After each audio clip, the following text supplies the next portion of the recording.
ओम शांति। आज की अव्यक्त मुरली 20 जून सन 1973 से लिया गया है, जिसका शीर्षक है लगन का साधन विघ्न। वरदाता सर्व कल्याणकारी विघ्न विनाशक बाबा बोले। वरदान भूमि से वरदाता द्वारा सर्व वरदानों को प्राप्त करके क्या तीव्र पुरुषार्थी बनते जा रहे हो? पुरुषार्थ की चाल में जो परिवर्तन किया है, वह अविनाशी किया है या अल्पकाल के लिए? कैसी भी कोई परिस्थिति आए, कैसी भी विघ्न हिलाने के लिए आ जाए, लेकिन जिसके साथ स्वयं बाप सर्वशक्तिवान है, उनके सामने वह विघ्न क्या है? उनके आगे विघ्न परिवर्तन हो क्या बन जाएंगे? विघ्न लगन का साधन बन जाएंगे। हर्षित होंगे ना?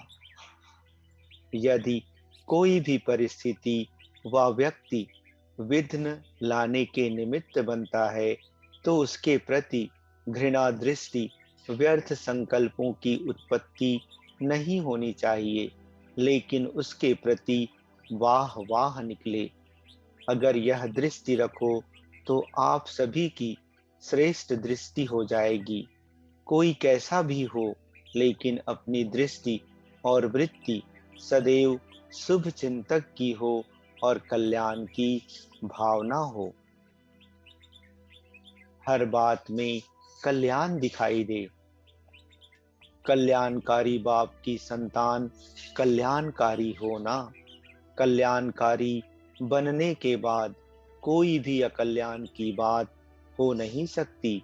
यह निश्चय और स्मृति स्वरूप हो जाओ तो आप कभी डगमगा नहीं सकेंगे। जैसे कोई हरा या लाल चश्मा पहनता है, तो उसको सभी हरा अथवा लाल ही दिखाई पड़ता है। वैसे आप लोगों के तीसरे नेत्र पर कल्याणकारी का चश्मा पड़ा है। तीसरा नेत्र है ही कल्याणकारी। उसमें अकल्याण दिखाई पड़े, यह हो ही नहीं सकता।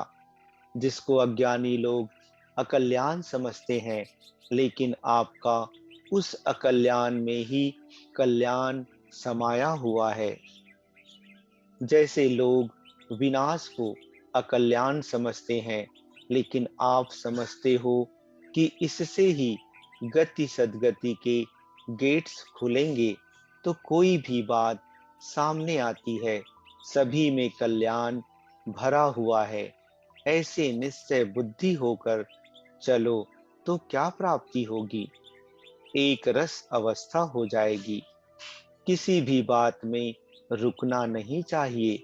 जो रुकते हैं वे कमजोर होते हैं। महावीर कभी नहीं रुकते। ऐसे नहीं विघ्न आए और रुक जाएं। अच्छा, इस मुरली का सार।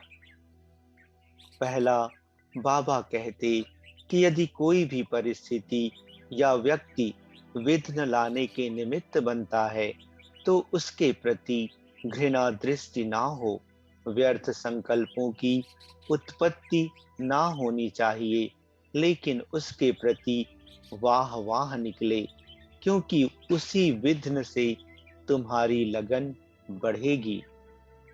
दूसरा, जैसे कोई हरा या लाल चश्मा पहनता है, तो उसको सब कुछ वैसा ही दिखाई पड़ता है।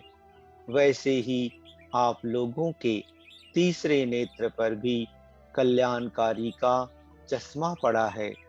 तीसरा नेत्र है ही कल्याणकारी। उसमें अकल्याण हो नहीं सकता। हर बात में तुम्हारा कल्याण ही है।